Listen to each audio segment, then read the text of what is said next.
ഇന്ന് തന്നെ ഡൗൺലോഡ് ചെയ്യൂ. കാണൂ നിങ്ങളുടെ ഫേവറേറ്റ് ഷോസ്. കോടതിയിൽ നിന്ന് ഇറങ്ങിയാലും അവള് ഞങ്ങളുടെ മുന്നിലേക്ക് വരുമെന്നറിയില്ല. അത്രയ്ക്ക് വേദനിച്ചിട്ടുണ്ട് അവളുടെ മനസ്സ്. സ്നേഹമുള്ളിടത്ത് വേദന ഉണ്ടാവും. രാധിക മോളെ ഇന്ന് കോടതിയിൽ ഹാജരാക്കല്ലേ? ചിലപ്പോ ശപിക്കാനായിരിക്കും. എടുക്കാം.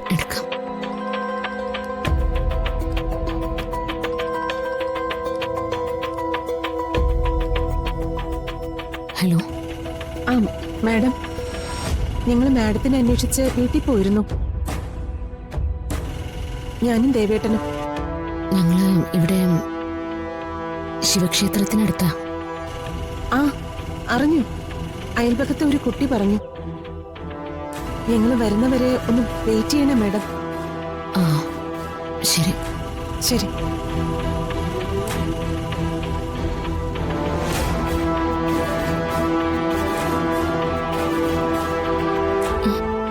എന്താ? തിരുമേനിമാരെ നമ്മുടെ വീട്ടിൽ ചെന്നിരുന്നു. അവരിപ്പോ ഇങ്ങോട്ടേക്ക് വന്നോണ്ടിരിക്കുക. ഇങ്ങോട്ടോ? ഇവിടെ എത്താറായിന്ന് അവര് പറഞ്ഞത്. എന്താ ശ്യാമി പറയുന്നേ? ശ്യാമയെ കാണാനാണ് അവര് വരുന്നത്? ആ അതെ അടുത്തേ. ഭ്രാന്ത് പറയാതിരിക്കെ. അവർ രണ്ടുപേരും വരുന്ന ഫിദ മാഡത്തിനെ കാണാനാ.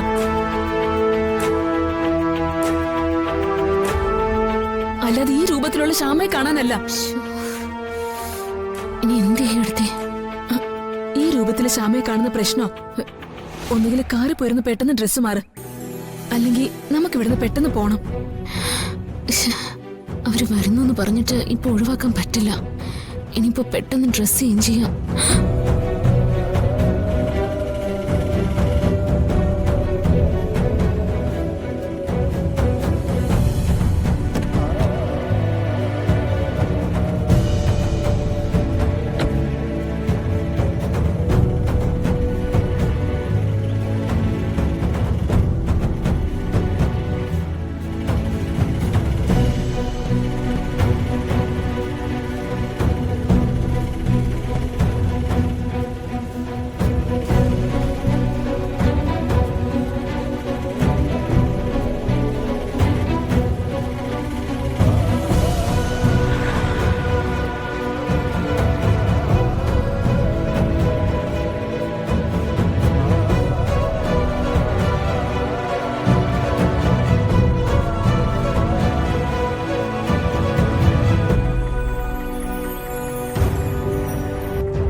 എന്താ തിരുമേനി? ഫിദ മാഡം ക്ഷമിക്കണം. പ്രിയങ്കമോള് മരിച്ച സങ്കടത്തില് വേറെ ഒന്നും ചിന്തിക്കാൻ പറ്റാത്ത അവസ്ഥയിലായിരുന്നു ഞാനോ ഇയാളും.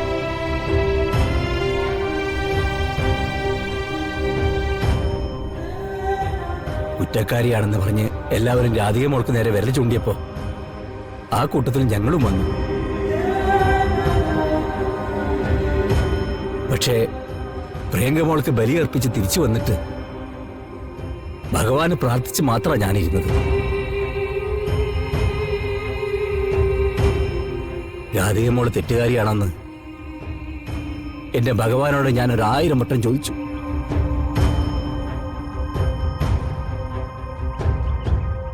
അവൾ ഇതുവരെ ചെയ്ത കാര്യങ്ങൾ ഓർത്തു, അവളുടെ സ്നേഹത്തെക്കുറിച്ച് ഓർത്തു. എന്റെ രാധികമോൾക്ക് അത് ചെയ്യാൻ പറ്റില്ല മാഡം. കൊല്ലാൻ കഴിയില്ല അവൾക്ക്.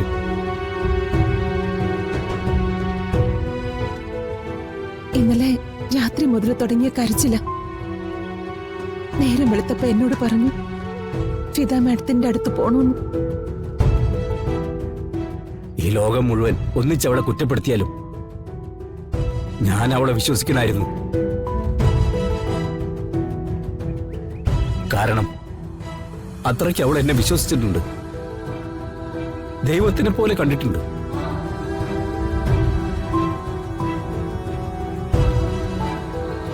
എന്നിട്ട് അവളൊരു ആപത്തുപെട്ടപ്പോ ഞാൻ ഒന്നും ചെയ്തില്ല, രക്ഷിക്കാനും ശ്രമിച്ചില്ല.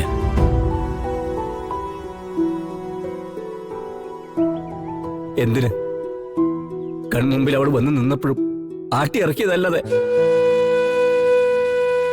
മനസ്സ് തുറന്ന് സംസാരിക്കാൻ ഒരു അവസരം പോലും കൊടുത്തില്ല. പാപം, മഹാപാപം. മനസ്സാകെ കലങ്ങിയിരിക്കായിരുന്നല്ലോ. ഞാൻ നിങ്ങളെ ഒരിക്കലും കുറ്റം പറയില്ല. നിങ്ങളുടെ അവസ്ഥയിൽ മറ്റാരായാലും അങ്ങനെയൊക്കെ ചിന്തിച്ചു പോകും. എങ്ങനെയെങ്കിലും അവർ രണ്ടുപേരെയും രക്ഷിക്കണം മാഡം. ജാമ്യം കിട്ടി അവർ പുറത്തു വരണം. ഇത് അന്ന് പണയമെടുത്ത് മാഡം എന്നെ ഏൽപ്പിച്ച ആധാരമാണ്, എന്റെ വീടിന്റെ ആധാരം. വേറെ ഒന്നും എന്റെ കയ്യിലില്ല. ഇത് മാഡം പണയപ്പെടുത്തുകയോ വിൽക്കുകയോ ചെയ്തിട്ട് എന്റെ മോളെ രക്ഷിക്കാനുള്ള ഏർപ്പാട് ചെയ്യണം. എന്താ തീരുമാനിയത്? ഞാൻ അവളുടെ അമ്മയുടെ സ്ഥാനത്താണെന്ന് അങ്ങോട്ട് പറഞ്ഞിട്ടില്ലേ?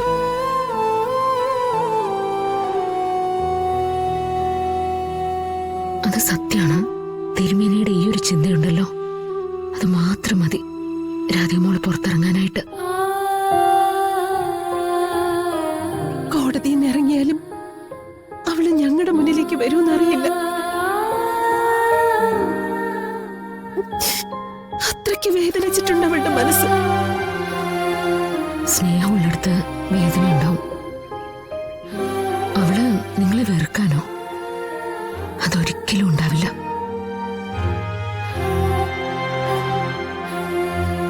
ആ സ്നേഹത്തിന്റെ ആഴം ഞാൻ കണ്ടിട്ടുള്ളതാ. മോളെ ഇപ്പൊ കോടതിയിൽ കൊണ്ടുവന്നിട്ടുണ്ടാവോ? നമുക്ക് അങ്ങോട്ട് പോവാമോ?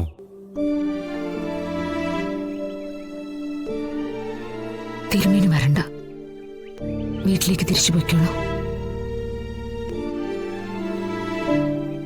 ഇതിന്റെയും ആവശ്യമില്ല. നിങ്ങളുടെ രണ്ടുപേരുടെ സ്ഥാനത്ത് നിന്ന് രാധികയ്ക്ക് വേണ്ടിയുള്ള എല്ലാ കാര്യങ്ങളും ഞങ്ങൾ ചെയ്തോളാം.